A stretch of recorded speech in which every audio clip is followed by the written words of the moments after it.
wanted to start with a point that came up in the discussion that really wars accelerate every process, especially decline. And we should take note of that. There's real crisis brewing. Now, it's great tonight that for Mairead, for Yasmin, for Ebe, three of the folks who were able to go to Venezuela and that they could come and describe and be part of this conversation tonight. But I want to say something about the whole the national delegation that was gathered to go to Venezuela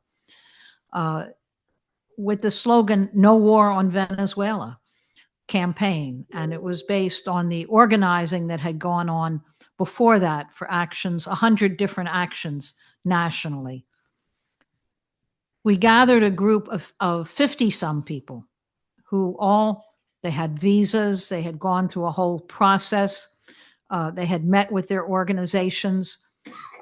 So it was 9, or was it 10, whose tickets did come through. But see, this is what the no-fly zone means. There are thousands of flights into Venezuela every day, and shutting down every major carrier and turning off GPS so that really dangerous things were happening in the skies. Trump was able to do with one tweet, just by threatening it. And all these major carriers immediately said, okay, we're not going. And all the folks that thought they had tickets, 80%, were not able to go.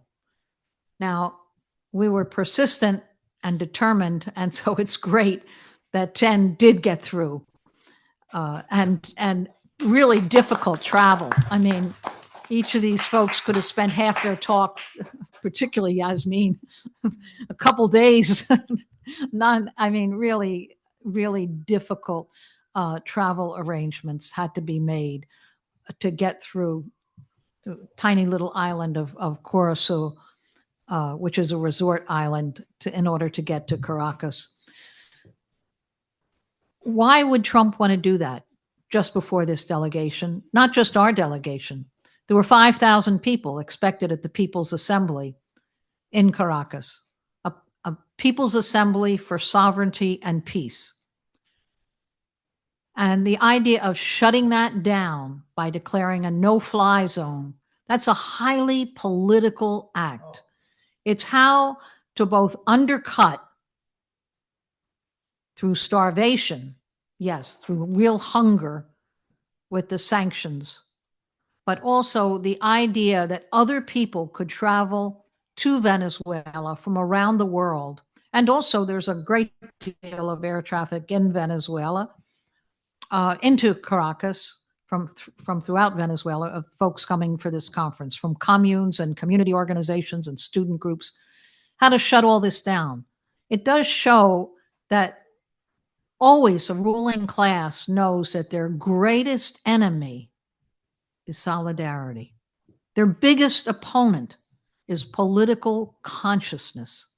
And they're always looking for how can they erode that? How can they undercut it? How can they make it criminal, such as they have done for decades, to travel to Cuba? That's a crime. Now, it's not a crime to travel to Venezuela. It's a crime to travel to Cuba. That's why every single year for 60 years, we've made a point of traveling to Cuba. That's what the Venceremos Brigade is all about. We've always challenged that attempt to shut down Cuba. And it's the same determination for Venezuela. They say, shut it down. And there were folks who really did handstands in order to get there because they refused to be shut down. Now, this is sort of the understory that's going on. There was a big publicity yesterday. They said Trump was going to give a national press conference. And I'll tell you, every Venezuela list lit up because they all thought it was a declaration of war. Everybody was tuned in. And then there came a press conference where the word Venezuela wasn't even mentioned. You think, how could that be after all these, tweets, after all these announcements, after all these aircraft, after the biggest aircraft carrier in the world is off, after they'd seized ships and incinerated little boats. And then he gives a big address and he doesn't mention the word Venezuela. Why is that? He's looking at the polls. More than 70% of the population is against a war on Venezuela, and it hasn't started yet. So instead, he gave a talk saying the economy is doing fabulously, in case we hadn't noticed. Jobs are better than ever, in case we hadn't noticed. And prices are better than ever, and your turkey dinner was cheaper than it's ever been. I mean, it was the weirdest talk you've ever heard. You couldn't even take it apart in fact checking afterwards. It wouldn't be like worth it. Everybody just blew it off, and then he ended up with happy holidays. Why is that? See, he didn't want to dare mention Venezuela because he knew it would have absolutely lit the whole situation. So we have a demonstration tomorrow. We actually called it when it seemed that press conference was going to be the declaration of war. But we know that the war plans are going ahead. And with 70% of the population already against, look what the demonstrations for Palestine did, where the overwhelming majority of the population in the U.S. a couple of years ago had either no view or a very unfavorable view of Palestine. And it was the global protests and the resistance of the Palestinian people themselves that turned that around. So I think that's what's ahead of us. So everybody who can be there tomorrow at Times Square, do. It's one more step. And if you can't be there, know that there's a whole plan. There's groups who are meeting, who are connecting with each other. There's a whole series of calls being set up on how we continue in a very strong way in the period ahead, because solidarity, political consciousness, is the most powerful political weapon. Sara, what time is it?